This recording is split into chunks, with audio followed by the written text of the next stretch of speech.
This is day 5, I think. No judging that I didn't change outfits yesterday. My port came out, and sometimes I just don't change my clothes on Sunday, to be quite honest with you. So that's how you're going to take that. Swallow it down. It works. Today I'm going to talk about some of the things I've tried before I actually decided to reach outside of the Syracuse area to see a different doctor. My primary care physician and I tried several different medicines to see if we could get any of my muscles to relax, and to some of the anxiety that was starting to build up from not knowing what was going on. None of them really seemed to work. I will say that I tried duloxetine, which is supposed to be a double tackle, if you will. Works on depression and supposedly back pain as well. If you don't know this about this particular medication, it makes you very lethargic. And my husband would like me to tell you that I spilled a hot cup of coffee all over him one morning because I legitimately fell asleep with my head on his shoulder while I was trying to drink a cup of coffee after we had just both woken up. I'm not sure that he was very pleased with it, but looking back at the time, it is a funny story. I also tried 6 weeks of physical therapy to see if there was something going on that I could fix. Maybe I was moving incorrectly. You know, all these doctors are telling you all these things about aging and how you have to slow down and all this other crap. And there's a part of you that starts to listen. So 6 weeks of physical therapy, they had me doing 4 sets of different things at home. And then I would go in twice a week and they would have me repeat the same set of workouts that I've been doing at home. Sometimes they would ask me why I was shaking while I was working out, and I would say because my muscles are tired and you're having me do this 4 times a day. It's 3 o'clock, I've done it 3 times. This is number 4. I can only do a side plank for so long before my arms can start to shake. I think they had every physical therapist in the entire joint look at me, and they finally decided that there was not anything mechanically wrong with my back or my shoulders or anything else that they could pinpoint, and they just released me. I did try a massage therapist once before seeing John Hopkins and did not feel like she put a dent in anything.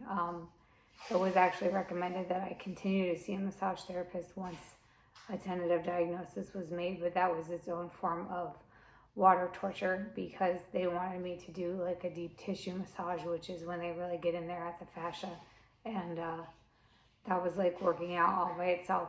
And then I would be sore for like almost a week, and then I would repeat that every 3 weeks.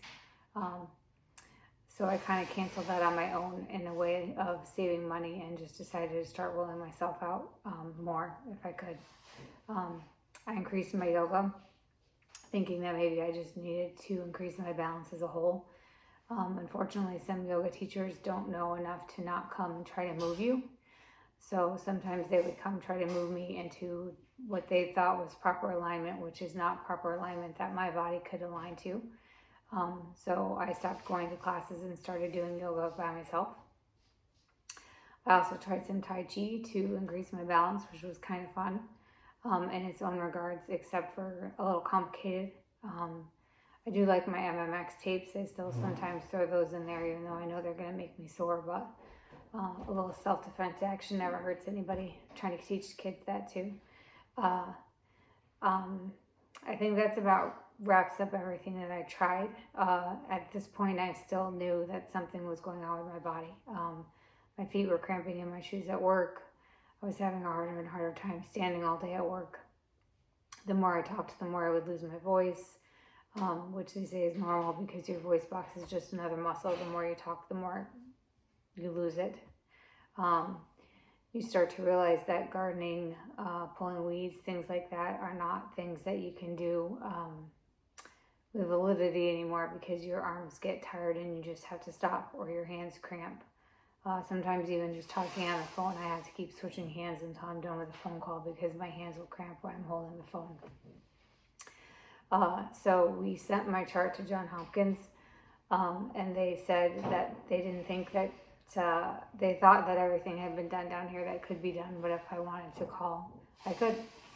So I did. And this is where you really, really have to be your own advocate. You have to trust your own body. You have to trust your own instincts. You have to trust your heart. I called back and said, are you or are you not supposed to be the second opinion hospital for the United States? One of the best second opinion hospitals for the United States. I said, can you just not look at my chart? Oh, please, my clock is ticking. I asked them to just set my chart aside and asked them if there was a fax number I could fax these 4 pages of lists from March of 2014 until the 17th, whatever day it was, and just look at my symptom decline, look and see what I've tried, look and see what's failed.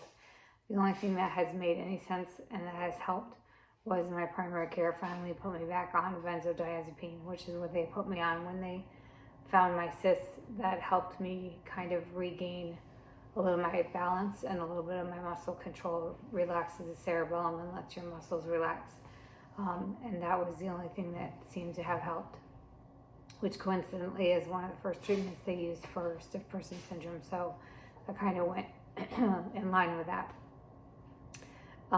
So he called me back and said that I do not have ALS, which is what our biggest concern was, especially with my voice and some of the lung spasms that I was starting to get. And he said, I think that you might have stiff person syndrome. I'm going to send your chart along. And I got a phone call within 2 days that said he would like to see me as a patient, made an appointment, and here we are. So this is just a true testament to, like I said, being your own advocate for your own body, and knowing what's going on, and taking the good with the bad. I'm going to do a whole nother episode. You know, a lot of people are always saying, you know, why me? 1 in a million. How can I be 1 in a million? Why does it have to be me? And I think my entire philosophy in my entire life has been, why not me? So that might be what I title my next one, which is going to be a little bit of an offshoot of stiff person syndrome specifically, but there's a lot of people fighting a lot of different things. So I don't think that there's any reason to think that anybody, unfortunately, is infallible. But all you have to do is take what comes at you and hit it back as hard as you can with whatever bat you have a hold of. You just hit that ball back. So to anybody that's fighting anything, pick up that bat and keep swinging, and keep coming back for more if you want. Thanks.